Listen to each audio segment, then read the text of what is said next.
Hello दोस्तों, स्वागत करता हूं आप सभी को आपके अपने इस यूट्यूब चैनल में। तो दोस्तों, इस वीडियो में आज हम लोग क्लास 12 के बायोलॉजी का 70 मोस्ट इम्पॉर्टेंट क्वेश्चन करेंगे। और सारा क्वेश्चन काफ़ी ज़्यादा इम्पॉर्टेंट है और इसमें से बहुत सारे क्वेश्चन हैं जो आपके बिहार बोर्ड एग्जाम में पूछा गया है बहुत बार। ठीक है, तो चलिए इस वीडियो को शुरू करते हैं। इस वीडियो को आप लोग अंत तक देखिएगा और सारे प्रश्न को अच्छी तरीके से याद कर लेना है। ठीक है, तो चलिए वीडियो को शुरू करते हैं। देखिए पहला प्रश्न क्या है, निम्न में से कौन उभयलिंगी प्राणी है। क्वेश्चन पूछा गया था इनमें से कौन सा जो है वह उभयलिंगी प्राणी है। तो चार ऑप्शन दिया गया है, इसमें जो केचुआ है ये आपका उभयलिंगी प्राणी है, तो ऑप्शन नंबर डी बिल्कुल सही उत्तर होगा। ठीक है, आप लोग जवाब देते जाइएगा। कंद किसका रूपांतरण है, तो देखिए कंद जो आपका रूपांतरण है यह आपका जर का है। किसका है, कंद किसका रूपांतरण है, जर का, जो ऑप्शन नंबर सी लगाए हैं बिल्कुल सही उत्तर होगा।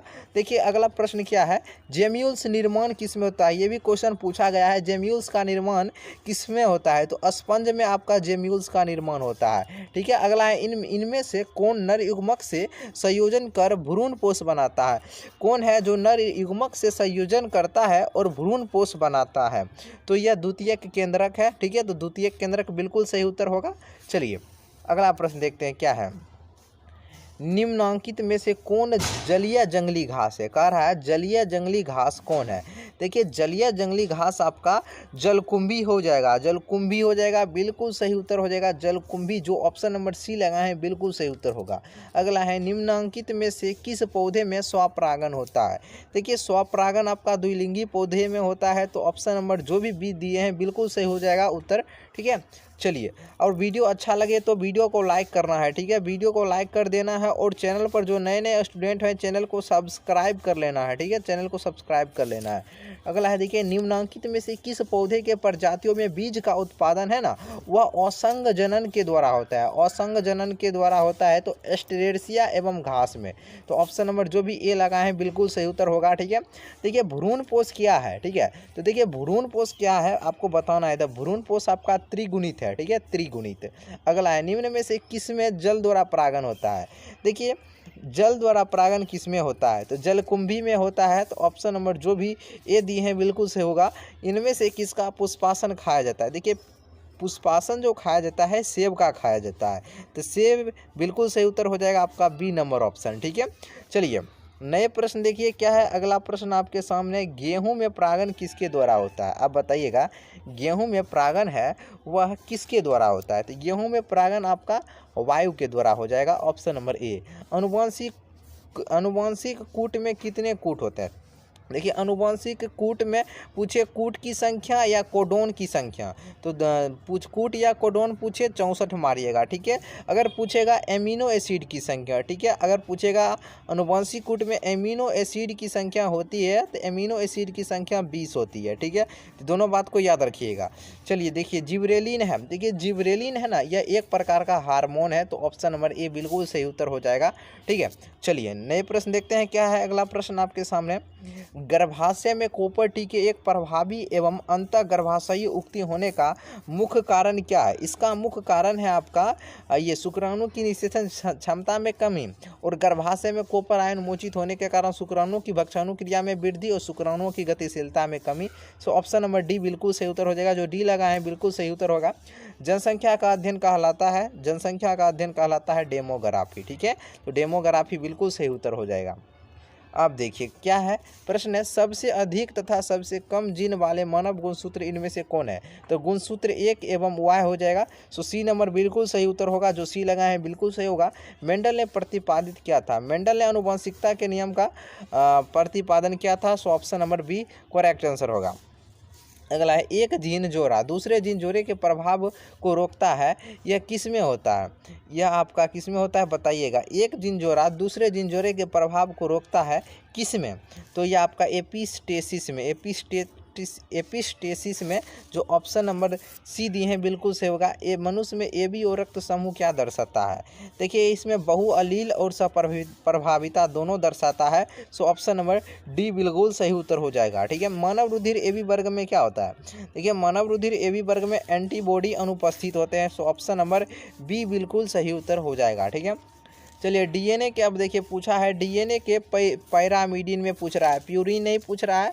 देखिए डीएनए की बात कर रहा है और पूछ रहा है पैरामीडिन में। पैरामीडिन में पाया जाता है थायमिन एवं साइटोसिन, और पूछेगा डीएनए के प्यूरिन में तो एडेनिन एवं गुआनिन। ठीक है, चलिए ऑप्शन नंबर ए बिल्कुल हो जाएगा। अब देखिए ट्रांसफर आरएनए में पाए जाने वाले 3 क्षारकों का क्रम जो संदेश वाहक आरएनए कोडोन से बनता है वह एंटी कोडोन कहलाता है। सो ऑप्शन नंबर सी बिल्कुल आपका सही उत्तर हो जाएगा। ठीक है, चलिए अगला प्रश्न, वर्णांध में रोगी नहीं पहचान पाता है तो लाल तथा हरे रंग की पहचान नहीं कर पाता है। सो अगला क्वेश्चन है, प्रतिकोडोन या एंटीकोडोन पाए जाते हैं टीआरएनए पर। सो ऑप्शन नंबर जो भी बी लगा रहे हैं बिल्कुल सही उत्तर होगा। ठीक है, चलिए अगला है, निम्न में से कौन मोबाइल आनुवांशिक पदार्थ है। देखिए ट्रांसपोज और जंपिंग जिंग आपका बिल्कुल सही उत्तर होगा। सो ऑप्शन नंबर डी सही उत्तर होगा आपका। ठीक है, चलिए डीएनए से एमआरएनए बनने की क्रिया को क्या कहा जाता है। डीएनए से एमआरएनए बनने की क्रिया को ट्रांसक्रिप्शन कहा जाता है। ठीक है, एक मोनोसिस्ट्रोनिक संरचना जीन में कूट लेखन अनुक्रम कहलाता है। यह क्या कहलाता है, व्यक्तिक कहलाता है। ठीक है, सो ऑप्शन नंबर जो भी बी दिए हैं बिल्कुल सही उत्तर होगा आपका। ठीक है, चलिए अगले प्रश्न की ओर बढ़ते हैं। देखिए क्या है, ड्रायोफिथिकस इनमें किसके अधिक समान थे, तो ऐप के सब अधिक समान थे। जीवाश्म सामान्यतः किसमें पाए जाते हैं, तो देखिए तलछटी चट्टान में। सो ऑप्शन नंबर बिल्कुल सी नंबर हो जाएगा। द ओरिजिन ऑफ स्पीसीज पुस्तक किसने लिखे। द ओरिजिन ऑफ स्पीसीज पुस्तक किसने लिखे, तो चार्ल्स डार्विन ने। Charles Darwin. कर्मिक विकास में योगदान है, तो कर्मिक विकास में योगदान है आपका किसका है, परपरागन का। ऑप्शन नंबर जो बी दिए हैं बिल्कुल सही उत्तर होगा। एकिडीना है तो यह योजक करी है, एकिडीना है तो यह योजक करी है। ठीक है, इनमें से कौन स्वप्रतिरक्षा रोग का उदाहरण है। स्वप्रतिरक्षा रोग का उदाहरण रूमेटॉइड अर्थराइट्स हो जाएगा। Option number B. अगला, ऐसे पदार्थ जिनके प्रति प्रतिरक्षा क्रिया अणु होती है उसे कहते हैं, उसे क्या कहते हैं। ऐसे पदार्थ जिनके प्रति प्रतिरक्षा अनुक्रिया होती है उसे क्या कहते हैं, उसे क्या कहते हैं, उसे कहते हैं एंटीबॉडी कहते हैं। क्या कहते हैं, एंटीबॉडी कहते हैं। ऑप्शन नंबर बिल्कुल सी हो जाएगा सही उत्तर। ठीक है, चलिए रेस्ट्रिक्शन विकार है। अब बताइएगा रेस्ट्रिक्शन विकार है, जो ऑप्शन नंबर जो भी बी लगा रहे हैं बिल्कुल सही उत्तर हो जाएगा। एंडोन्यूक्लियज है। रेस्ट्रिक्शन विकार क्या है, ये एंडोन्यूक्लियज है। क्षय रोग का संक्रमण किसके द्वारा होता है मुख्यतः, तो क्षय रोग का संक्रमण आपका हवा के द्वारा होता है। किसके द्वारा, हवा के द्वारा। ऑप्शन नंबर ए बिल्कुल सही हो जाएगा। ओपियम किससे प्राप्त होता है, यानी अफीम किससे प्राप्त होता है, तो पेपावर सेमनीफेरम हो जाएगा। सो ऑप्शन नंबर बिल्कुल डी नंबर सही उत्तर हो जाएगा। जो भी डी लगा रहे हैं बिल्कुल सही उत्तर हो जाएगा, पेपावर सेमनीफेरम। चलिए ऑप्शन नंबर डी हो जाएगा, पेपावर सेमनीफेरम। AMPR जीन किसमें प्रतिरोधक क्षमता विकसित करने हेतु उत्तरदायी है, तो यह आपका है ये प्रतिजैविक में। Option number C. एड्स का कारक HIV सर्वप्रथम नष्ट करता है, तो यह हेल्पर टी लिम्फोसाइट को। सो ऑप्शन नंबर बिल्कुल ए नंबर जो लगाए हैं बिल्कुल सही उत्तर होगा। इनमें से कौन जीवाणु जनित रोग है। अब बताइए जीवाणु जनित रोग कौन हो जाएगा, जल्दी से बताइएगा। कुष्ठ रोग, क्षय रोग, हैजा बिल्कुल सही उत्तर होगा। जो भी डी नंबर लगा रहे हैं इनमें से सभी, सो ऑप्शन नंबर बिल्कुल डी नंबर हो जाएगा सही उत्तर। अब देखिए भोज विषाक्तता नामक बीमारी किसके संक्रमण से होती है, बताइएगा जल्दी से। तो बिल्कुल जो भी बी लगा रहे हैं साल्मोनेला बिल्कुल सही उत्तर हो जाएगा। PCR से किसकी जांच होती है, तो HIV का होता है। सो ऑप्शन नंबर जो भी ए दिए हैं बिल्कुल सही हो जाएगा। फ्लेवर सेबल इनमें से क्या है, तो देखिए ये परजीवी आपका टमाटर है। सो ऑप्शन नंबर जो बिल्कुल सी दिए हैं बिल्कुल सही उत्तर हो जाएगा। ठीक है, चलिए नए प्रश्न देखते हैं क्या है। पिसीकल्चर यानी मत्स्य पालन किससे संबंधित है, तो ये जलीय जंतुओं से संबंधित है। ठीक है, तो ऑप्शन नंबर जो भी बी दिए हैं बिल्कुल सही उत्तर होगा।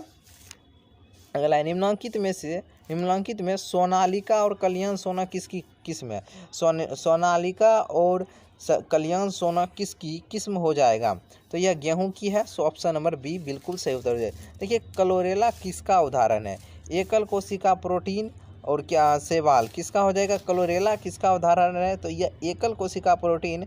जो भी ए लगा रहे हैं ये दोनों हो जाएगा। ठीक है, एकल कोशिका प्रोटीन शैवाल बिल्कुल सही उत्तर सी हो जाएगा। ठीक है, ये और बी दोनों। अगर शैवाल, अगर देखिए ये भी शैवाल और दोनों रहे तो दोनों सही मारना है, सी नंबर ऑप्शन। ठीक है, तो सी नंबर मारिएगा, ए तथा बी दोनों, ऑप्शन नंबर सी हो जाएगा। सुनहरा धान में इनमें से कौन सा प्रचुर मात्रा में पाया जाता है?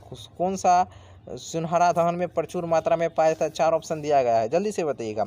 चलिए, बिल्कुल बीटा कैरोटीन ये सुनहरा धान में बहुत अधिक मात्रा में पाया जाता है, बीटा कैरोटीन। चलिए, वैसी जीवाणुओं के समूह जो फफूंदी के तंतुओं से जुड़कर जाल जैसी संरचना बनाता है उसे फ्लॉक्स कहा जाता है। ठीक है, क्या कहलाता है? फ्लॉक्स। सो ऑप्शन नंबर बिल्कुल ए नंबर होगा। जैविक खाद का मुख्य स्रोत क्या है? जैविक खाद का मुख्य स्रोत आपका क्या है जानते हैं? सो ऑप्शन नंबर सी हो जाएगा, जीवाणु है या इसका मुख्य स्रोत। चलिए, ब्रीवरी का संबंध किससे है? देखिए, ब्रीवरी का संबंध आपका सेक्रोमाइसिस से है। ठीक है, गोबर गैस प्लांट में कौन सा जीवाणु प्रयुक्त होता है? तो मिथेनोजेंस। क्या हो जाएगा? मिथेनोजेंस। जो भी डी लगा रहे हैं बिल्कुल सही उत्तर हो जाएगा।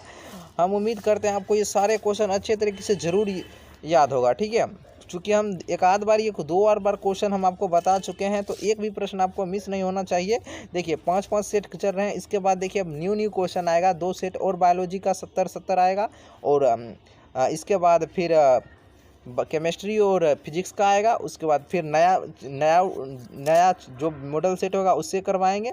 फिर उसके बाद क्या करेंगे, जो इंटरनेट से मॉडल पेपर आएगा जो बिहार बोर्ड जारी करता है 1 मंथ पहले, ठीक है, उसको पूरा करवाएंगे। उसका सब्जेक्टिव भी बताएंगे। ठीक है, ये वाला अभी हम सब्जेक्टिव नहीं देते हैं, वो अभी सिर्फ हम आपको ऑब्जेक्टिव दे रहे हैं। और जहाँ आप लोग अच्छे से जहाँ पढ़ाई करें वहाँ से मन से पढ़िए, ध्यान से पढ़िए। जितना भी प्रश्न बोले कोई भी सर हो उसको अच्छे तरीके से याद कीजिए। अच्छे नंबर आप लोग इस बार भी अच्छे तरीके से लाइएगा। ठीक है, इडली एवं डोसा का आटा किस सूक्ष्मजीव के प्रयोग से बनाया जाता है? चलिए बताइएगा। बिल्कुल, जो भी ऑप्शन नंबर जो भी डी लगा रहे हैं, ईस्ट बिल्कुल सही उत्तर हो जाएगा। अगर आप लोग जीवाणु भी मारते हैं तो कोई दिक्कत नहीं है। ठीक है, तो ईस्ट मारिए, बहुत सारे बुक में ईस्ट मिलता है, लेकिन जीवाणु भी मारिएगा तो कोई दिक्कत नहीं होगा, जीवाणु भी आपका सही उत्तर होगा। ठीक है, चलिए अगला है, नील हरित शैवाल तथा राइजोबियम जीवाणु किस कुल के पौधे के जड़ों में पाए जाते हैं? तो बताइएगा। लेग्यूमिनोसी में ऑप्शन नंबर बिल्कुल सी सही उत्तर होगा। नील हरित शैवाल किस खेत के लिए उपयोगी जैव उर्वरक है? तो यह आपका चावल के लिए है, ऑप्शन नंबर डी हो जाएगा। अब देखिए, निम्न में से कौन सा फफूंदी साइक्लोएस्पिरिन ए बनाता है जो अंग प्रत्यारोपित मरीजों में प्रतिरक्षा निरोधक कारक के रूप में प्रयुक्त होता है? चलिए, बिल्कुल ट्राइकोडर्मा पॉलिस्पर्मा, बिल्कुल ए नंबर सही उत्तर हो जाएगा। देखिए, प्रतिबंधन एंडोन्यूक्लियस डीएनए के विशिष्ट शाखा अनुक्रम को पहचानते हैं किसके द्वारा? पॉलीड्रामिक न्यूक्लियोटाइड अणु के द्वारा, बीएनटीआर से मिनी सैटेलाइट के द्वारा, इनमें उपयुक्त समिति। जल्दी से बताइएगा क्या सही उत्तर होगा। जो बिल्कुल ये लगाए बिल्कुल सही उत्तर हो जाएगा, पॉलीड्रामिक न्यूक्लियोटाइड अणु के द्वारा। जीनगन इनमें से किसके लिए उपयुक्त है? देखिए, जीनगन इनमें से किसके लिए उपयुक्त है? तो संवाहकों के साथ जुड़कर पुनर्योगज डीएनए का निर्माण करता है। ठीक है, सो ऑप्शन नंबर डी हो जाएगा। ट्रांसजेनिक चूहों या मूसों का प्रयोग किसके लिए कर सकते हैं?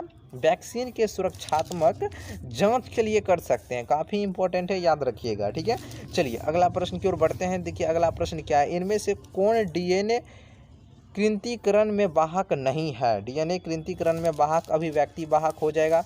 मॉस का पौधा शुष्क वातावरण में अपना जीवन चक्र पूरा नहीं कर सकता है, क्योंकि वहाँ पानी की कमी रहता है। ठीक है, पानी के कमी के कारण। चलिए अगला, नए प्रजातियों के निर्माण का मुख्य कारण आपका उत्परिवर्तन है। ठीक है, उत्परिवर्तन। चलिए, बी नंबर जो लगा है बिल्कुल सही उत्तर हो जाएगा। निम्न में से कौन आहार श्रृंखला का सही क्रम? देखिए, घास, बकरी, शेर, बिल्कुल सही उत्तर होगा। ठीक है, चलिए बी जो लग रहा है बिल्कुल सही उत्तर हो जाएगा, घास, बकरी और शेर। द्वितीयक उत्पादकता से संबंधित कौन है? द्वितीयक उत्पादकता से संबंधित आपका है कौन है? शाकाहारी हो जाएगा। ठीक है, द्वितीयक उत्पादकता से संबंधित है तो शाकाहारी।